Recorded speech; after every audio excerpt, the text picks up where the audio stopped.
दर्शन शास्त्र के शिक्षार्थियों का स्वागत, एक बार फिर से अभिनंदन। आज का हमारा परिप्राध्य विषय है इस वीडियो का कांट का बुद्धिवाद या कठोरतावाद।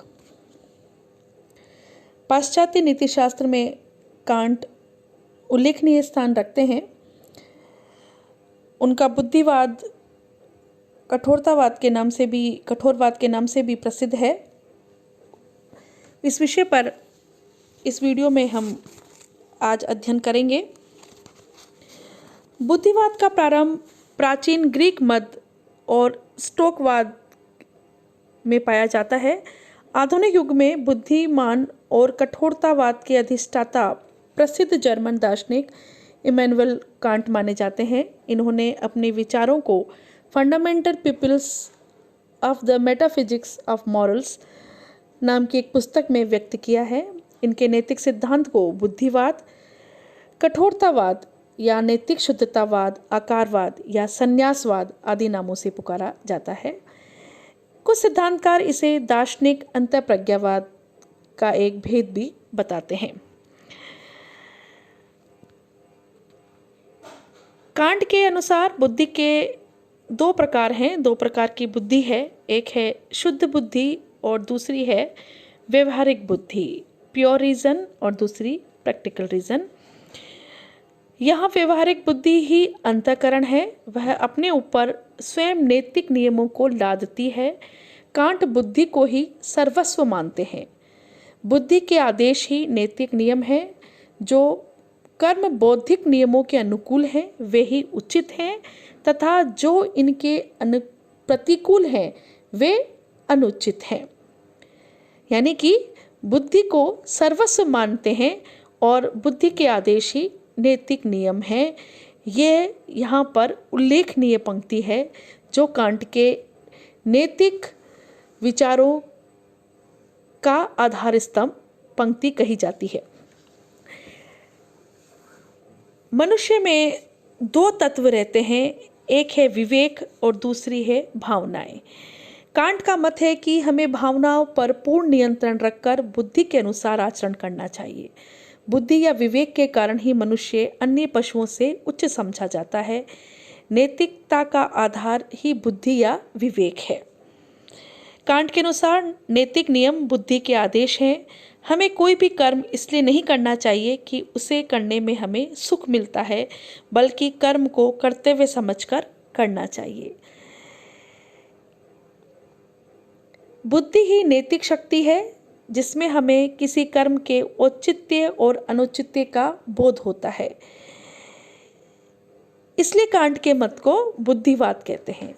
यानी कि बुद्धि ही नैतिकता का आधार है और बुद्धि ही हमें किसी भी कर्म को करने के औचित्य और अनुचित्य को निर्धारित करने में हमारी सहायता करती है। भावनाएं जैसे कि इच्छा, काम, क्रोध से प्रेरित कर्म नैतिक गुण रहित माने जाते हैं। हमें अपनी इच्छाएं, वासनाएं और संवेग को सदैव दबाकर रखना चाहिए, तभी हम कोई उच्च नैतिक कार्य कर सकते हैं, ऐसा कांट कहते हैं। इसीलिए कांट के मत को कठोरतावाद कहा जाता है। यानी कि बुद्धि सर्वोपरि है, भावनाओं को दबाकर रखना चाहिए, इसीलिए कांट के मत को कठोरतावाद कहा गया है। कांट के अनुसार नैतिक गुण जो है वो आत्मगत न होकर वस्तुगत होते हैं। कोई कर्म उचित या अनुचित इसलिए नहीं कहा जा सकता कि उसमें व्यक्ति को सुखात्मक या दुखात्मक अनुभूति होती है। यानी कि कोई कर्म सुख दे रहा है तो वो उचित है, दुख दे रहा है तो वो अनुचित है, ऐसा नहीं है। कांट कहते हैं कि कोई भी कर्म उचित इसलिए है क्योंकि उसमें नैतिक गुण विद्यमान है और वो कर्ता पर ये नैतिक गुण निर्भर नहीं है। कांट के जो नैतिक नियम हैं वो बुद्धि के आदेश हैं और ये नियम अनुभव निरपेक्ष है। यानी कि ये अनुभव से जाने नहीं जाते, यह वस्तुगत होते हैं, आत्मगत नहीं होते। कांट कर्तव्य के लिए कर्तव्य, ड्यूटी फॉर ड्यूटी सेक का उपदेश देते हैं।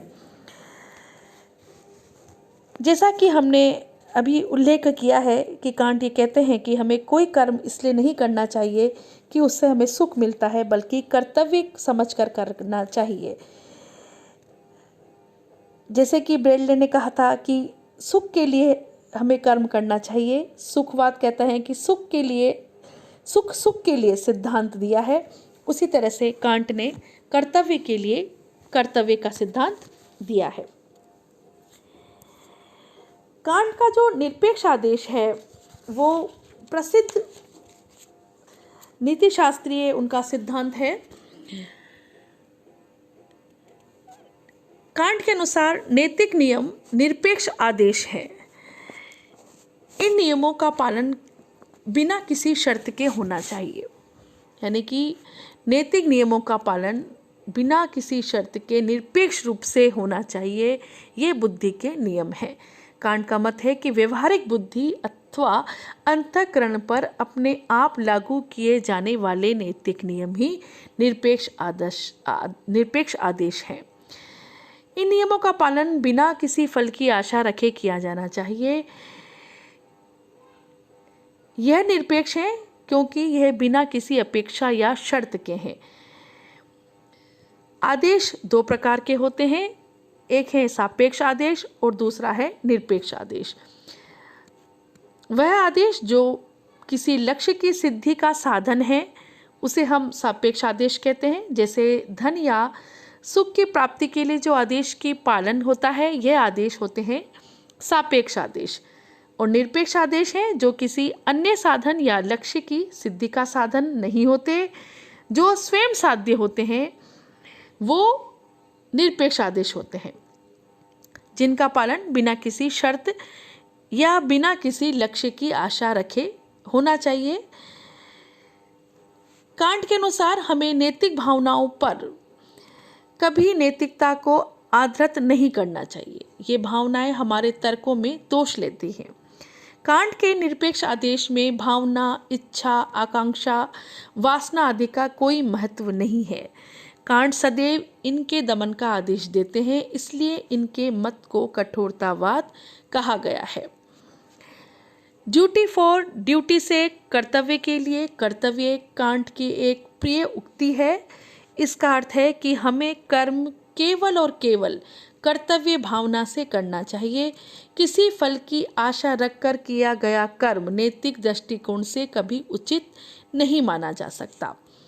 कांट सुखवादियों के मत का घोर खंडन करते हैं कि सुख प्राप्ति या दुख निवारण के लिए कर्म करना चाहिए।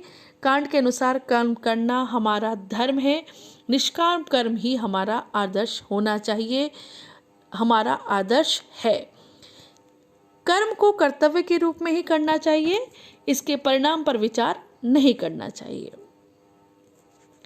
यहाँ कर्तव्य पालन का अर्थ है आत्म बलिदान। यहाँ आत्मा का अर्थ है मनुष्य को पार्श्विक पक्ष जिसका संबंध कामनाओं या भावनाओं से रहता है। कामनाओं, भावनाओं एवं वासनाओं को दबाए बिना नैतिक प्रगति संभव नहीं है। इसलिए कांट के मत को नैतिक शुद्धतावाद या कठोरतावाद कहा गया है। कांट के शब्दों में केवल शुभ संकल्प, गुडविल ही बिना किसी शर्त के शुभ है। उनके अनुसार इस विश्व में या इसके बाहर ऐसी कोई वस्तु नहीं है जिसके बिना किसी शर्त के कहा जा सके सिवा शुभ संकल्प के। शुभ संकल्प स्वतंत्र संकल्प है। जिस प्रकार सूर्य का अपना प्रकाश रहता है, वह किसी अन्य सत्ता से प्रकाश ग्रहण नहीं करता, ठीक उसी प्रकार शुभ संकल्प स्वयं प्रकाशयुत है और अपने आप ही प्रकाश से वह चमकता है। कांट के नैतिक नियमों को सामान्य माना है। इन नियमों को सामान्यता से कांट के कई सूत्रों का निर्धारण किया है, जिन्हें नीति के सूत्र कहते हैं। ये नीति सूत्र हैं जो इस प्रकार हैं। पहला है सार्वभौमिकता का नियम। इसमें कांट कहते हैं कि केवल उसी सिद्धांत के अनुसार काम करें जिसकी इच्छा आप उसी समय सार्वभौम नियम बन जाने की कर सकते हैं। एक्ट ओनली दैट मैक्सिम विच दो consist at the same time will be become a universal law. Can't के सूत्र का अभिप्राय यह है कि यदि कोई काम हम करने लगें तो यह अवश्य सोचना चाहिए कि यह सार्वभौम नियम बन सकता है या नहीं। यदि कोई कर्म सार्वभौम नियम बनने लायक नहीं है तो उसे उचित समझकर अवश्य करना चाहिए। इसी प्रकार जो कर्म सार्वजनिक नियम नहीं बन सकता उसे अनुचित समझकर त्याग देना चाहिए। उदाहरण के लिए शपथ तोड़ना एक ऐसा कार्य है जो सार्वभौम नियम नहीं बन सकता। यदि सब लोग शपथ भंग करने लगेंगे तो फिर शपथ का कोई अर्थ नहीं रहेगा। इसलिए इसी प्रकार आत्महत्या सार्वभौम नियम नहीं बन सकता। सभी लोग आत्महत्या करने लगे तो फिर मानव जाति का ही नाश हो जाएगा। इसलिए जो अनुचित कार्य है वो सार्वभौम नियम नहीं बन सकता। अतः हमें उसी प्रकार काम करना चाहिए जिस प्रकार हम उन्हीं परिस्थितियों में दूसरे व्यक्तियों से आशा रखते हैं। दूसरा जो नीति सूत्र कांट देते हैं वो है मनुष्यता को साध्य बनाने का नियम। ऐसा कर्म करें कि मानवता चाहे आपके अंदर हो या दूसरे के अंदर सदैव साध्य बनी रहे, साधन नहीं। Regard humanity in the line on person on in the person or anybody else as an and or never as means only। मनुष्य का आवश्यक धर्म उसकी विवेक शक्ति है। विवेक सभी मनुष्यों में सामान्य रूप से पाया जाता है, इसलिए प्रत्येक व्यक्ति का मूल्य बराबर है। प्रत्येक व्यक्ति को एक दूसरे के व्यक्तित्व का सम्मान करना चाहिए। प्रत्येक व्यक्ति साध्य है, उसे कभी साधन नहीं बनना चाहिए। व्यक्ति को स्वयं सुखों की खोज के साधन नहीं बनना चाहिए। स्वयं अपने आप को पूर्ण बनाने की कोशिश करें, दूसरे के लिए अनुकूल परिस्थितियां बनाकर उसका सुख साधन करें, क्योंकि आप दूसरे को पूर्ण नहीं बना सकते। कोई व्यक्ति केवल अपने को पूर्ण बना सकता है, दूसरे को पूर्ण बनाना उसके वश की बात नहीं है। व्यक्ति स्वयं अपने संकल्पों को नियंत्रित करके पूर्ण बन सकता है, दूसरों के संकल्प को नियंत्रित नहीं कर सकता। इसलिए दूसरे को पूर्ण बनाना भी किसी की क्षमता के बाहर है। दूसरे के सम्मुख उपयोगी एवं सहायक परिस्थितियां उत्पन्न करी जा सकती हैं जिसमें वह आनंद उपलब्ध हो सके। तो ऐसा कर्म करें जो मानवता चाहे आपके अंदर हो या दूसरे के अंदर हो सदैव वो साध्य बने, यानी कि मनुष्यता को साध्य बनाने का नियम है कांट का दूसरा नीति सूत्र। तीसरा नीति सूत्र है साध्यों के राज्य का नियम। साध्यों के साम्राज्य के सदस्य के रूप में कार्य करें। Act as a member of a kingdom of ends. Kant ऐसे आदर्श जगत की कल्पना की है जिसमें साध्यों का साम्राज्य हो। इस व्यवस्था में प्रत्येक व्यक्ति एक साध्य है, कोई भी साधन नहीं कहा जा सकता। विवेक सभी व्यक्तियों में समान रूप से निहित है, इसलिए सबका मूल्य बराबर है। यहाँ ऊंच नीच का भाव नहीं है। यहाँ प्रत्येक व्यक्ति एक दूसरे में सुख सुविधा का हमेशा ख्याल रखता है। एक साम्राज्य ऐसा है जिसमें न कोई राजा है न कोई प्रजा। प्रत्येक व्यक्ति अपनी बुद्धि के अनुसार कार्य करता है, इसलिए प्रत्येक व्यक्ति स्वयं का राजा है।